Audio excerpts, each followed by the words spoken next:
Ahoy, my friends, Ryder here. Alright, so today I'm going to be taking out Raph at 140 into the arena and just kind of testing her out. I've been having a lot of fun with Raph. It's kind of interesting to have like a dedicated new generation dark tank to play with. We had Whisper for a really long time, and although Whisper is pretty fun, honestly, she's one of my more favorite older characters. She just really doesn't hold up as well, unfortunately, these days. But thankfully, we have Raph for that. And as you can see, I'm like around 700 rank in arena. I'm not really planning on fighting down into like the top hundreds right now. I've been really busy with the books and getting out these new 3rd edition remaster publications. And so this video is not a video that is essentially being like, this is the most meta version of this team that I can find, but actually just the version of this team that I have come to enjoy and have been using recently for the last couple days and am currently using on my attack team for Guild War right now. So to go into this team, here we have Raph at level 140. She's been reincarnated 10 times, so not very much. She has about 14k HP, 110 agility, 360 dex, 360 luck, about 1050 magic, 54 defense, 25 spirit, move 3, jump 2. I am running her bravery 97, faith 97, of course. Going into her back end resistances, she's looking pretty good. She's got 46 slash resist, 41 strike, 17 missile, 25 magic, and then a -5 to pierce. Her elemental resistances are also not bad, all 5s across the board, and then a 10% up to light, which no doubt comes from this Esper right here, the Greater Demon. Which also came with this card. I just completed it yesterday. The General of the Abyssal Horde, Greater Demon card, gives slash attack resistance 24, strike attack resist 16, agility up 15%, has agility in the stat on the card itself, magic 10%, area attack resist 10, then max HP up 10%, and healing power up 10. So a really good card, especially for Raph, and especially if you have Sephiroth and Dark Fina. I would imagine that anyone that has been playing Dark for even just a little while probably has all these characters, so it's kind of nice to have a job VC that actually pairs well within its own element. As for her setup, I am running in her main job. I believe I have everything turned on. Yeah, this is actually on as well. And then in her sub job, I'm running her Scholar. I believe I have Law of Speed reading turned off, and then I think everything else is on. No, this is off too. Law of Preservation is off. And then I'm running her I Rule the Eternal Night and the Dark Witch of the Abyss, which gives like the jump up passive, and then this one's just really good. Max HP, defense, and hate. I have seen people switch over to... which one gives defense? Yeah, it's this one. So she can get up to like close to 70 defense if you switch in this one, but she does lose a good amount of agility, and that extra jump is really, really helpful for getting her across the map. So this is what I've been sticking with so far. She is still very tanky, especially when she gets off her first buff.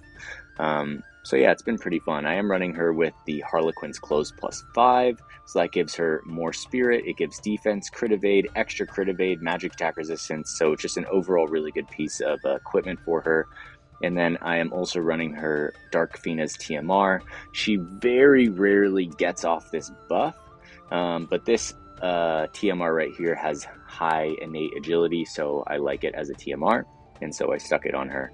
Also running Joker's card in the sub slot for that HP 20%. Alright, going into Dark Fina here. Here we have Dark Fina at level 140. She's been reincarnated 0 times. She has about 8.2k HP, 108 agility, 460 dexterity, 380 luck, about 1550 magic, 23 defense, a whopping 78 freaking spirit. Actually, when I built this, I didn't even notice how high her freaking spirit was. That's actually insane. Going into her back end resistances, she's got 46 slash resist, -3 to pierce, 16 strike, 17 missile, 18 magic.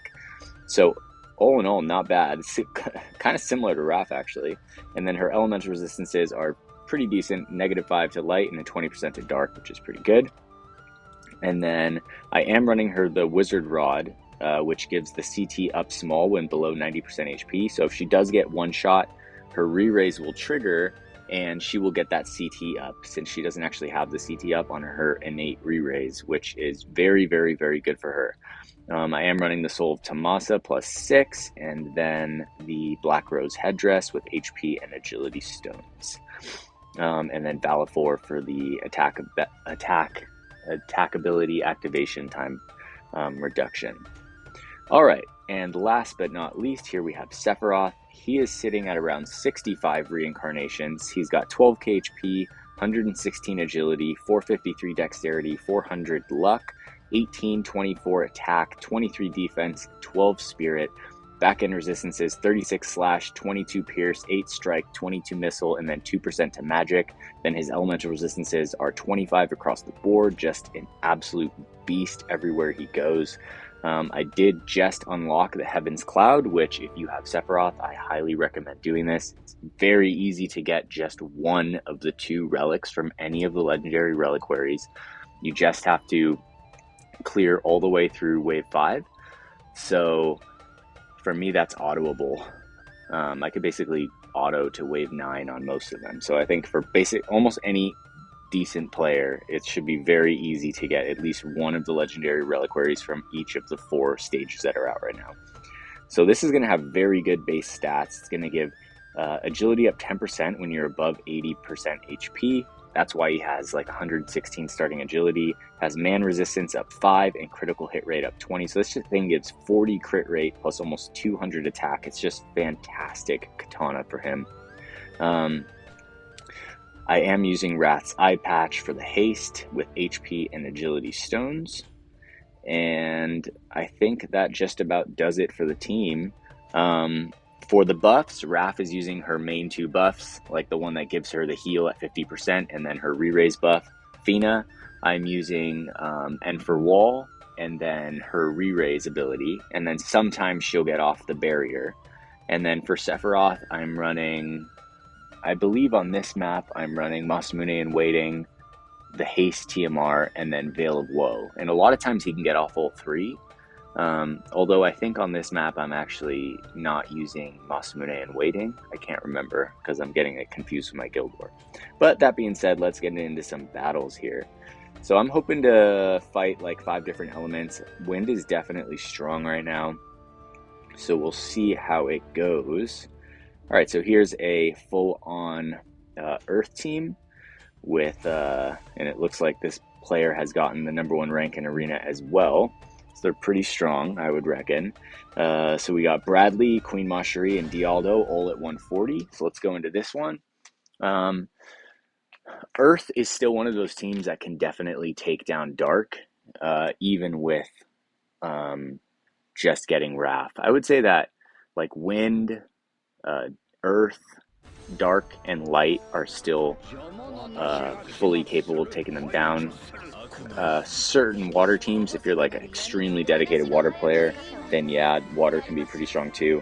Honestly, there's a lot of balance in the game right now. I mean, like, I'm not too happy with the state of the game right now, and I'm not spending until they bring back the Pack H bundle. So it is what it is. It just makes it harder to make these videos. It makes it harder to stay like in the curve of making these super strong teams. But you know, I think the game is just far too expensive, and they're just trying, it seems like they're just trying to make it more expensive. So that's something that I do not support in any way, shape, or form. But I will do my best to make videos when I can in the meantime. Alright, so here comes Raph. She's going after Dialdo. Sephiroth is going to take him down. Now we're going to take a hit from Brad here. Alright, but as you can see, the team's looking pretty tanky. Queen Monastery comes in, though, and just absolutely freaking destroys us. Brad's coming in, looking not bad. Here comes Dark Fina. She's going to take down Queen Monastery, who will get the re-raise and the CT up, so that could be dangerous. Alright, so she is going to go again. She does manage to take down Fina. She is going to get the re-raise, and we are going to get the re-raise on Raph, so this is going to be quite close. Alright, so Monastery is going to go down. Fina and Raph are separated. Ooh, so it's possible, but I think that Brad still has his courage. Oh, with the courage removed. Oh, okay. So as you can see, that was a very close fight.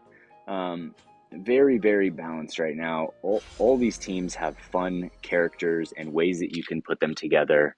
And I really am enjoying that aspect of the game right now.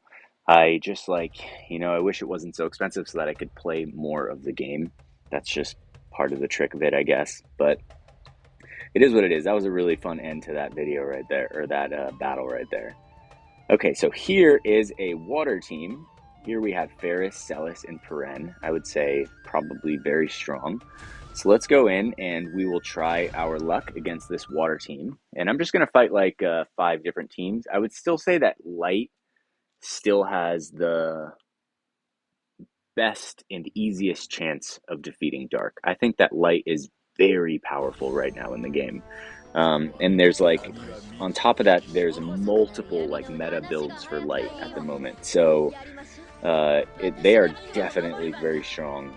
Like I have a very, very strong light team built that I feel like it's almost impossible for me to lose my first fight in Guild War. So I have one time, but that's probably out of like, I don't know, 20, 25 different Guild Wars now. So light is pretty powerful.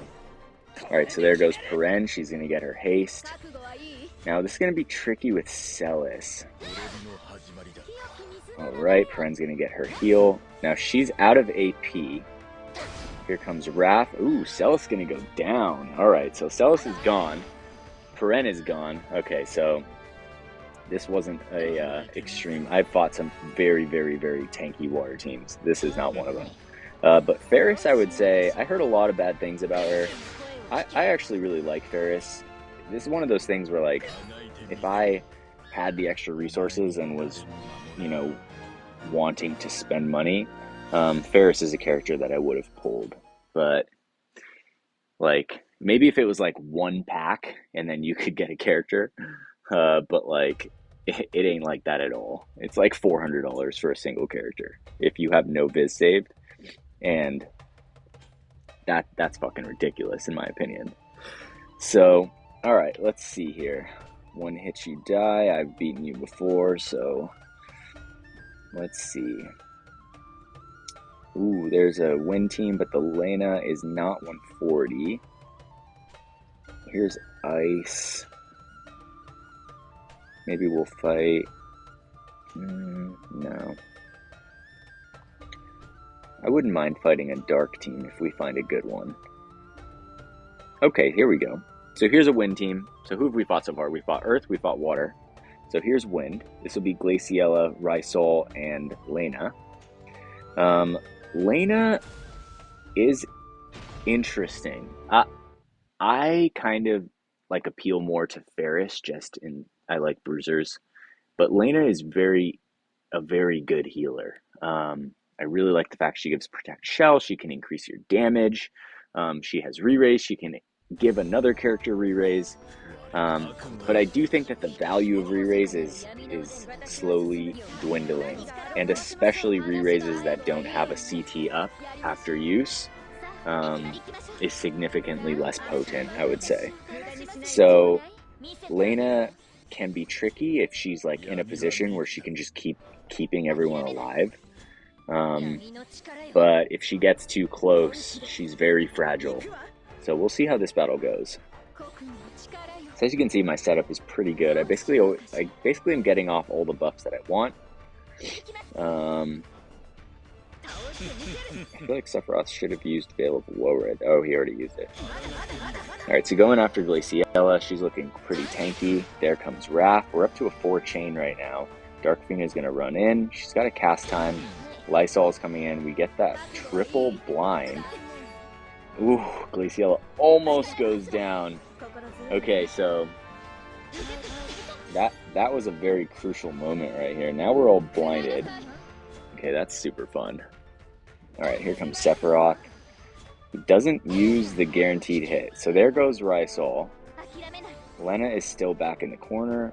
We are going to take a hit from Glacie right here. Fina's going to go down. We're still blinded. Ooh, it looks like Fina didn't actually get off her re-raise. Alright, now Glaciella is going to go down. I'm not sure if Lena has full life or not. this is one of the problems with having these, like, the thing I really like about Sylvie is you can turn her into like she's kind of like a paladin. Like she can run out into the fray on the Blade Soul sub job and still heal, but like these healers that are purely healers, I just feel like it's extremely hard to get their AI to function the way that you want them to. Like Lena right there essentially became useless like about 60% of the way into the fight. And then she was useless for the rest of the fight. So it's almost like that character just got dropped off the board at that point. All right, so that's 3 down. We've beaten Earth. We've beaten all these things. We beat Wind. We haven't fought Fire. Okay, so we should fight out. That's an interesting team. Okay, this is one, I would say, one of the meta light teams at the moment. This looks like it's going to be pretty dang strong too. It has basically all the right cards.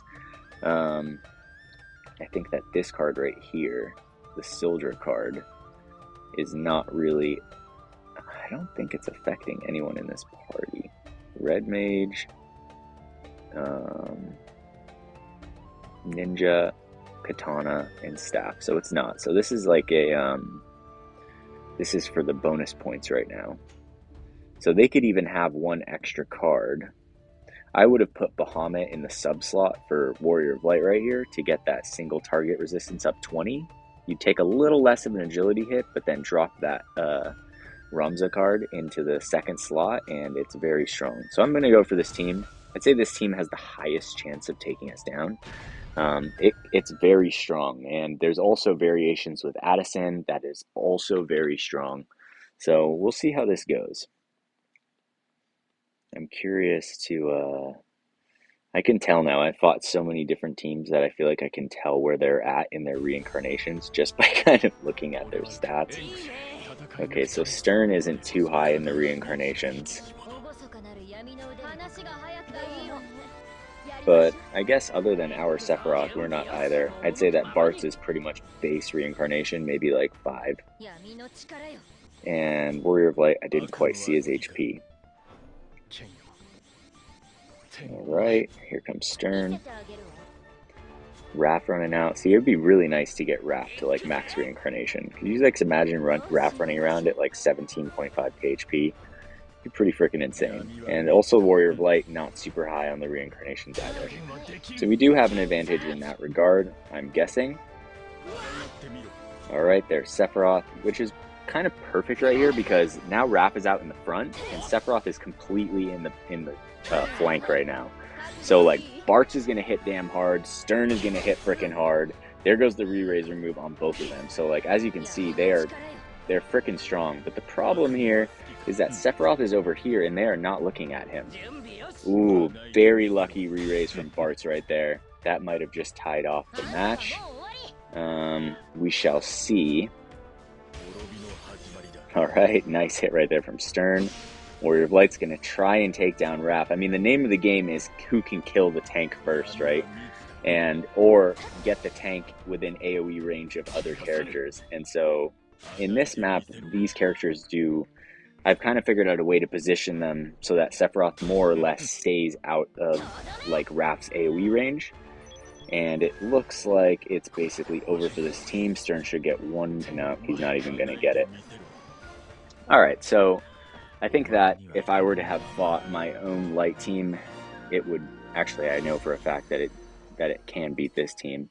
I mocked myself last night and actually mocked my entire guild with this team and only lost to 3 people. Like you can actually mock fight your entire guild now. I'm not quite sure when they added that in, but it's pretty cool. So this team beat 27 out of 30 last night. Okay. Oh, here's another really good light team. Let's see what else we got, though. I think I might go for the dark. I think I might go for the 5 elements clear. That would be pretty fun. So we got one right here. Alright, and here's Raph. She's got the card. I mean, it's a total setup. We can basically estimate based on their HP levels roughly. I mean, I do have the Joker card, so if they don't have that, they'll have naturally lower HP anyway. But let's just see how this goes. This will be the last match of the day. And if I take this, we'll have gone 5-0 against 5 elements, which I think is always like, okay, so this is a very high reincarnated Sephiroth. He's at 13.8k HP. I'm curious what the rest of them are at. Our Fina is at, yeah, their Dark Fina at 9.7k HP. I mean, our Raph has their Raph on HP, but I'd say that they have higher reincarnations than us. So let's see at this point how it plays out, because we did set up the teams differently. At one point, like, half the battle is what you have, and the other half of the battle is what you do with it, and that's what makes War of the Visions interesting. So let's see how this goes. Wow, pretty tanky on Fina right there. She does have the Wizard Rod.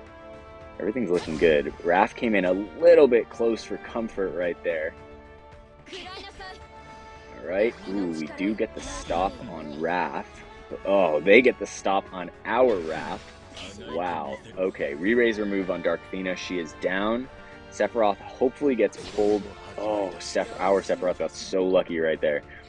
Okay, so double stop. Their Raph is going to go down. Our Sephiroth is going to get to go. That haste comes in handy later on.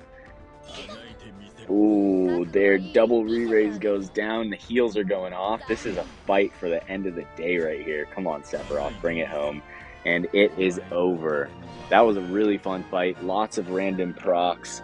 We got stops all over the place. We had the re-raise removals. Luckily, Sephiroth was able to move into a position right there where he was out of the AoE range of their Sephiroth. And as you guys can see, Raph is just holding it down, and even Dark Fina was kind of staying tanky enough. And honestly, in Guild War right now, I can even get off her, like, the Helena's TMR barrier, and then she's even better. So if I did have the resources, I would probably take Dark Fina to like reincarnation 20. But as of right now, I just don't have the resources to do that.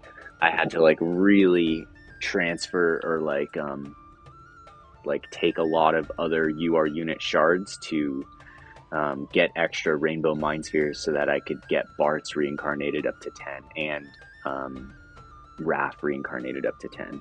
Now I think I have Bart's at 15, and Raph is going to be pretty slow since I can't really get shards for her. But we'll see how it goes. But anyways, this is my team so far. This is like the most, I mean, I think that everyone figured to put this team together. But I've been having a lot of fun with it, especially in this formation on this map. So if you guys enjoy using it, then I'm happy to hear that. And yeah, I just want to thank everyone for liking these videos, for hanging out with me through, I think it's been over a year now since I've been making War of the Visions PvP content. So thank you guys. I appreciate it. I appreciate everyone who comments and whatever, all that stuff. Anyways, that being said, I hope you guys all have a wonderful day. Take care and peace.